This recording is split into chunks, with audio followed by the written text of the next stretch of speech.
आज हमारे साथ मौजूद हैं इलाहाबाद हाईकोर्ट खंडपीठ लखनऊ के वरिष्ठ अधिवक्ता, समाज सेवक, हमारे अग्रज सीनियर श्री एडवोकेट अजीत निषाद जी। न्यायालय में विचाराधीन मामले हैं, ये लाखों की तादाद में पेंडिंग हैं और नित नए मामले आ रहे हैं, तो इनकी पेंडेंसी कैसे ख़त्म हो, ये शीघ्रता से कैसे मुकदमे। जो जिला न्यायालय में बंदी विचाराधीन कैदी हैं, उनकी तो हमें लगता है उत्तर प्रदेश सरकार से लेके और हमारे अभियोजन पक्ष जी बहुत धीमी गति से काम करते हैं। जी कभी कभी ऐसा होता है कि 3/25, 4/25 वारंट हो जाता है तो जेल चले जाते हैं, जी जो कि बहुत से गरीब हैं, उनके पास जमानत भी नहीं होती, जी जिसमें कि वो जुर्माना जमा करने को तैयार रहते हैं, लेकिन अभियोजन पक्ष उसमें कभी आरोप पत्र नहीं तय है, कभी गवाह नहीं आया, इसके लिए वो कई महीने बंद होते छोटी छोटी धाराओं में।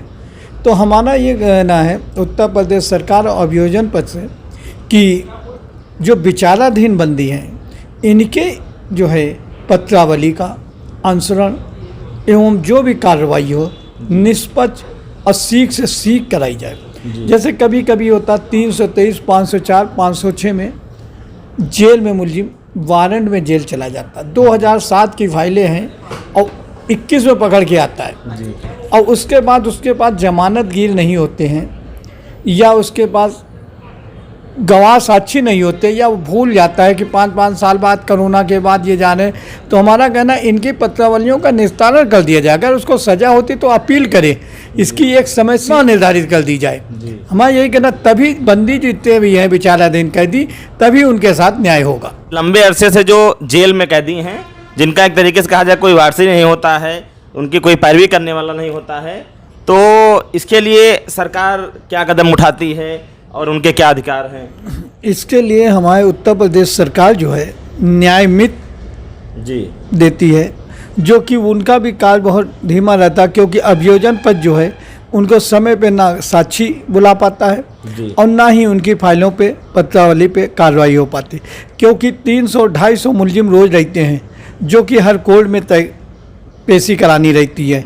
तो पेशी कराते कराते कभी लंच में लाए, कभी उन लाए, तो उनके पत्रावलियों केवल डेट के अलावा, तारीख पे तारीख के अलावा और कुछ कार्रवाई नहीं हो पाती। इससे ये कि इनके एक निस्तारण सीमा होनी चाहिए, समय अवधि, कि अगर जेल में मुलजिम 2 साल है या 1 साल है, तो उसके जितने भी सजाएं वो हैं उसका निस्तारण करके साक्षी गवाह करके भले उनको सजा हो जाए, तो कम से कम वो अपील में जाके अपनी मुक्ति तो करा लें। और जब 10-10 साल के जो है 323, 504, 506 वो सब चलते हैं, तो वो क्या न्याय की आशा करेगा। इसलिए हमारा कहना, अभियोजन पक्ष और उत्तर प्रदेश सरकार न्यायिक व्यवस्था को तुरंत कार्रवाई करके इसमें सुधार करें। जो लंबे अरसे से जेल में बंद हैं बंदी, हाँ, उनकी पत्रावली का अवलोकन कोर्ट कैसे करती है? बंदी जो काफ़ी अरसे से बंद रहते हैं, तो कभी कभी ऐसा होता उनकी पैरवी क्या करें, अभियोजन पर पैरवी नहीं कर पाता, क्योंकि अगर जज साहब ने, हमारे न्यायमूर्ति ने उनका वारंट साक्षी गवाह कर दिया, तलब करने को हुआ, तो उनके यहाँ कोई ऑफिस से कोई भी पुस्तक जारी नहीं हो पाता, क्योंकि बाबू से लेके सभी कहते हैं कि हमें सामग्री नहीं मिलती। अच्छा। और उसके लिए वो अदर पैसे मांगते हैं। अगर किसी का वारंट भी भेजना हो तो कहते कुछ खर्चा दे दो। तो ये सब हमारी न्यायिक प्रक्रिया को पहले से ही ऐसा लग गया खर्चे के नाम से, जो कि ये खर्चा सीमा बंद होनी चाहिए और जो कि एक जवाबदेही बननी चाहिए। अगर साक्षी को संबंध गया है, अगर एक डेट पे नहीं आता, 2 पे नहीं आता, तीसरी पे उसके वारंट हो जाना चाहिए। अगर उसका निवास बदल गया है तो उसको सूचना देना चाहिए, या उससे पड़ोसी से पता लगा के उसको तलब करना चाहिए। तभी ये जो है बंदी विचाराधीन जो 2-2, 4-4, 5-5 साल बंद रहे, तभी इनके साथ न्याय होगा। अच्छा, अगला क्वेश्चन है कि न्याय पाना सबका अधिकार है और न्याय सबके लिए, ऐसा कहा जाता है, लेकिन जो लोग कैपेबल नहीं हैं अपना वकील करने के लिए, तो निःशुल्क वकील पाने के लिए क्या प्रोसेस होगा? निःशुल्क अधिवक्ता पाने के लिए हमारे यहाँ विधिक सेवा प्राधिकरण है। विधिक सेवा प्राधिकरण? हाँ, जिसमें जो जिसका मुख्यालय इंदिरा भवन में और हर जिले में एक ऑफिस बना हुआ है।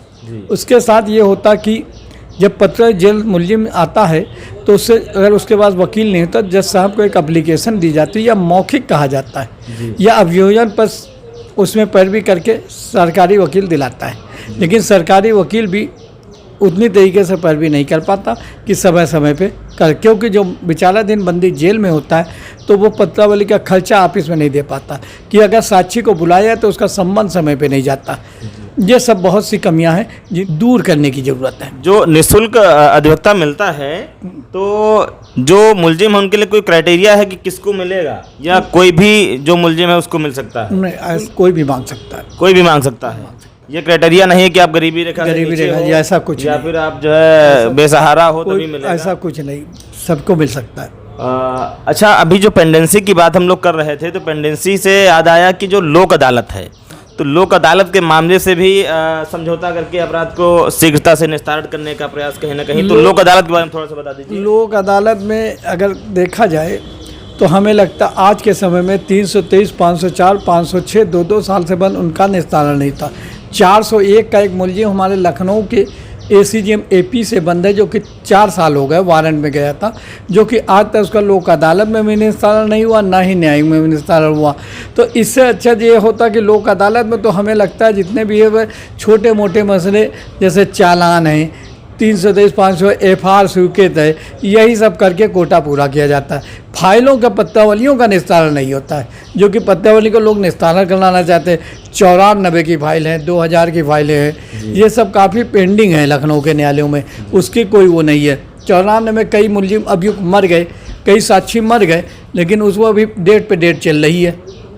तो ये हमारे यहाँ न्यायालय में पेंडेंसी इसी वजह से बढ़ी हुई है। तो लोक अदालत उतना ज़्यादा प्रभाव नहीं हो पा रहा लोक है। अदालत का उतना ज़्यादा प्रभाव नहीं हो पाता है, क्योंकि वो जो है हमेशा कोटा और चालान और मोटा एक्सीडेंटल यही सब दिखा के पूरे कर दिए जाते हैं। मेन पत्रावलियों का निस्तारण नहीं होता कि जैसा 97 की फाइल है, 2000 की फाइल है, 323, 504, 506 है, 401 है, 325 है। 60 लोग सोचते 200-400-500 रुपये दे के भी हमारा निस्तारण हो जाए, वो भी नहीं हो पाता, क्योंकि उसमें कोई कलम नहीं लगाना चाहता। जी सर, हमारे कई दर्शकों का एक क्वेश्चन है, तो लगे हाथ आपसे समझ लेते हैं, उसको पूछ लेते हैं कि महिलाओं की सुरक्षा के लिए नित नए कानून बनते आ रहे हैं, पहले भी बने हैं, जैसे कि घरेलू हिंसा से महिलाओं का संरक्षण अधिनियम 2005 और भी अनेक प्रकार के महिलाओं के संरक्षण के लिए कानून बने हैं, लेकिन जो महिलाएं इसका सदुपयोग नहीं कर रही बल्कि इसका दुरुपयोग कर रही हैं, तो उनके लिए क्या कहेंगे जो पुरुष पीड़ित हैं?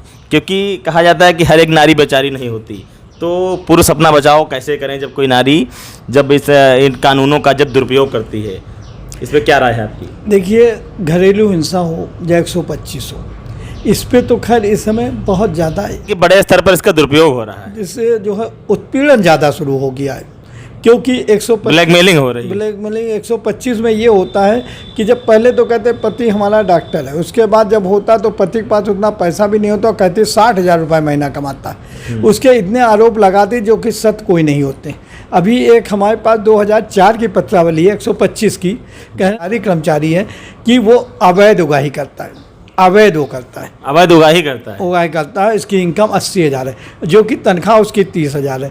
तो हमारा कहना आरोप लगाने से पहले सबसे पहले आरोप को उसको सिद्ध करना पड़ रहा है, और ये नहीं कि आप डेट लेते रहे, पैसा लेते रहे। 125 को भी कम से कम एक समय सीमा के अंदर 2 साल में निस्तारण कर देना चाहिए। इतना बड़ा दुरुपयोग कर रही हैं कि मतलब बता रहे हैं कि जो है एक तो 60,000 रुपये सैलरी है, ऊपर से बता रहे हैं कि अवैध उगाही करता है, जबकि एक्चुअल में 30,000 रुपये उसकी सैलरी है। हाँ, तो इसका पूरी तरीके से दुरुपयोग कर रही हैं, तो इनके लिए कोई सजा का प्रावधान है? इनके लिए हमारे यहाँ कहा तो गया है 340 CRPC में।